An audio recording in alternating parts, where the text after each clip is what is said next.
I want to say welcome, everyone, to the second of our Living Well into the Future presentations hosted by the Legacy Society of Fourth Presbyterian Church. This is an occasional series of presentations that are designed for people who are considering making a legacy gift to Fourth Presbyterian Church, Chicago Lights, or some other organization. I am Stuart Barnes Jameson, the Major and Planned Giving Officer for Fourth Presbyterian Church and Chicago Lights. The topic of tonight's presentation is tools for establishing your legacy. And we will be examining the various tools and investment instruments that may aid you in establishing your legacy. Tonight's presentation is being recorded and will be posted on the church's website in case you want to review it again, or if you know of someone who is not here tonight but might be interested in viewing this. And since this is a webinar, you as participants are muted throughout, but you have the opportunity to ask the presenters questions by posting them in the Q&A section that can be accessed at the bottom ribbon of your Zoom screen. You should be able to view everybody's questions in that box, and if you find one that is already asked but you want to make sure it's covered, you can click on the thumbs up button to elevate it in its importance. It also should be possible for you to use the chat feature, but it would be best to put your questions in the Q&A. And you also have the option of making your questions anonymous. So now, we're very fortunate to have with us tonight to lead us through this discussion two very knowledgeable and experienced persons of faith from the Presbyterian Foundation. Robert Hay Jr. is the Senior Ministry Relations Officer for the Southeast U.S. based in Atlanta. And Joe Tackett is a Planning and Development Officer for the Foundation based out of Louisville. So at this point, I think I will turn it over to Robert and Joe. And don't forget to put any questions you have in the Q&A section, and we will answer them after the presentation. So I'm going to stop sharing and turn it over to Robert. Great. Thank you, Stuart. It's such a pleasure to be here with you all this evening. Again, my name is Robert Hay. I'm a Ministry Relations Officer with the Presbyterian Foundation. And I was going to spend a few minutes telling you about the Presbyterian Foundation, what it is we do, and we're going to talk a little bit about stewardship and legacy and why you would want to leave a legacy. And then I'm going to kick it over to my colleague Joe, who's going to spend some time walking through some different some planned giving or major gift vehicles that can aid you in making a gift to Fourth. So let's start with what the Presbyterian Foundation is. The Presbyterian Foundation is the oldest faith-based foundation in the U.S. We've been serving Presbyterians just like you since 1799, and our job is to help attract, acquire, and manage assets for the kingdom. And we do that in two ways today. One way is helping churches and individuals in the area of stewardship. So helping churches with their annual stewardship campaigns, their planned giving and wills emphasis, which is what we're doing this evening, and capital campaigns as well. And then, of course, helping individual Presbyterians make major and planned gifts to their Presbyterian churches. So that's one piece of what we do at the Presbyterian Foundation. The other thing we do at the Presbyterian Foundation is investments. So we help churches with best practices and investments. And then, of course, we've got investment vehicles that are available to both churches and to individuals. We won't spend any time on investments tonight unless it relates to a planned giving vehicle. Sorry. There we go. Sorry. So let's get started with what is stewardship. What is stewardship? What's that word mean? Well, you have probably heard Jesus said, where your treasure is, there your heart will be also. For me, that's about, those places that are important to us. That's where we invest our time, our talent, and treasure. I think that's what Jesus is trying to tell us with that. But for me, stewardship is about the joyous discipline of giving thanks. Joy and discipline.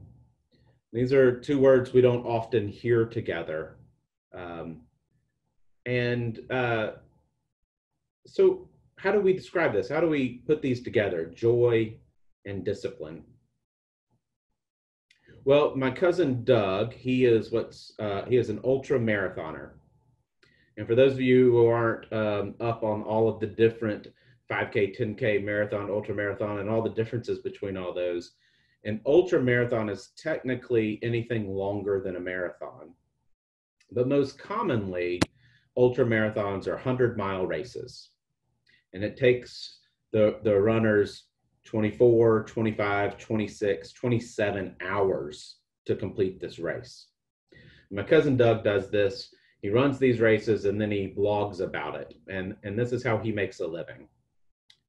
I don't know how he does that. That's amazing to me that he can run races and blog and make a living, but he does a very good job in both areas. What my cousin Doug tells me is that runners achieve what's known as a runner's high. It's kind of that euphoric moment where mind, body, and spirit all come clicking together. But that moment, that runner's high, only comes after months or maybe even years of the discipline of running. Now we're on Zoom, so you can't see my entire body. You would tell that I am not a runner by nature. I have attempted probably slow jogging or fast walking, something along those lines. So I don't know that I've ever achieved a runner's high. But that description of what a runner's high is about as close as I can come to describing that joyful discipline of stewardship for myself. Because for me, the discipline of stewardship was really important, particularly when I was young. See, my parents taught me to give to the church first. So my entire adult life, my wife and I, we have given to the church first out of our paychecks, and then everything else has been paid after that. And that discipline was really important when we were young and newly married, and we were having to make decisions. Do we buy the house? Do we buy a bigger house? Do we buy a new car? Do we go on a trip? And then kids came along. Do we, what do we need to spend money on with the kids? Do they need to go to summer camp? Do we need to do youth athletics? And all those expenses came along. And so the discipline of giving first was really important because I was having to prioritize giving. Otherwise, I would have been caught keeping up with the Joneses, and giving would have fallen to the wayside. But a funny thing happened along the way. I started giving and I found great joy in it, amazing joy in it. And so for me, that tension of a joyful discipline is what stewardship is about. Because for me, God loves a cheerful giver. So what is this about, stewardship? I would encourage you as we continue this evening to think about what you think about stewardship. Maybe think back long, long ago and see if you can remember your first memory of stewardship. Who taught you about stewardship? What were some of those early lessons that you learned? And then as you're kind of reflecting on that, I want you to try and piece together what, if you had to write down what your understanding of stewardship is, maybe your theology of stewardship, if you will, what would that look like? So I encourage you to kind of keep this going in the back of your mind as we continue this evening. And I encourage you to keep it in the back of your mind in your day-to-day activities in the coming days and weeks. Because I think this is an important part of leaving your legacy, is really understanding what stewardship means to yourself. Now, I've been doing this job with the Presbyterian Foundation about 9 years now. And one of the first people I met was a gentleman by the name of Michael. I met him in Florida. And Michael was a new retiree and had just recently moved to Florida, as is many of the people in Florida. And he had moved from Michigan. And I was sitting at Michael's kitchen table, and Michael pushed his will across the table I was helping him to think about a gift that he wanted to make to his church in Michigan and the church he had joined in Florida. And he pushed the will across the table and he asked me to review it. And so I began to review it. In the beginning of his will, he mentioned the pastor who had confirmed him as a youth. And then he mentioned an adult Sunday school teacher who had been his Sunday school teacher when he was in high school. And then he mentioned the pastor who had married he and his wife when he was in his 20s. And then he mentioned a friend from his Sunday school class in his church in Michigan who had been really important to him when his wife passed away. And then the second paragraph looked a lot like our Apostles' Creed. It was I believe statements. He wrote, I believe, I believe, I believe. And he wrote out his faith. And then after that, the rest of the document looked much like a standard will, like all of us have. He was, leaving assets to people and bequest and so forth. And I said to Michael, Michael, this is beautiful. Why did you write these things at the beginning of your will? And Michael said, well, I grew up in Michigan, spent my entire life working in an auto manufacturing plant as a line worker. And when my wife died, I sold everything I had to come down here to Florida for my little piece of heaven. So I don't have a lot. I don't have a lot to leave the church. I don't have a lot to leave my kids, but I have my faith, and I want to make sure I leave my faith legacy. So that's what we're here to talk about tonight. What is your faith legacy?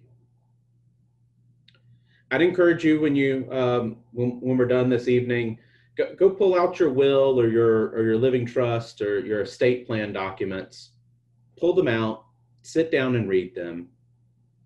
And when you're done reading them, ask yourself, what would someone who doesn't know me know about me if they read these documents? Would they know that I had a relationship with Christ? Would they know that my faith was one of my most treasured assets?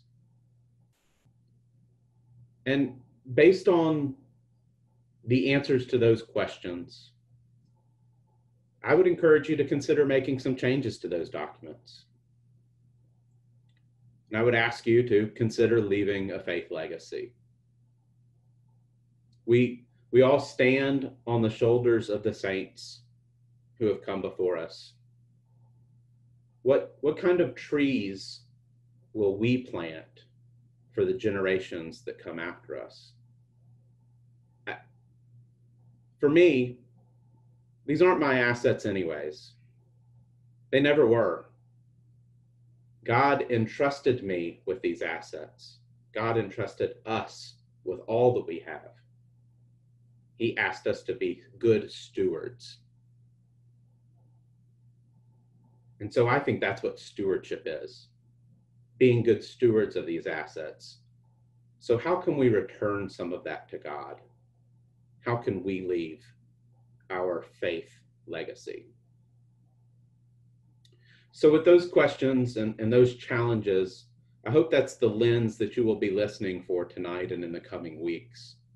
And I'm going to kick it over to my colleague, Joe here, who's going to walk us through some technical pieces, some technical ways that you can begin to leave that faith legacy, because that's what we're asking you to do, is to consider leaving your faith legacy to forth.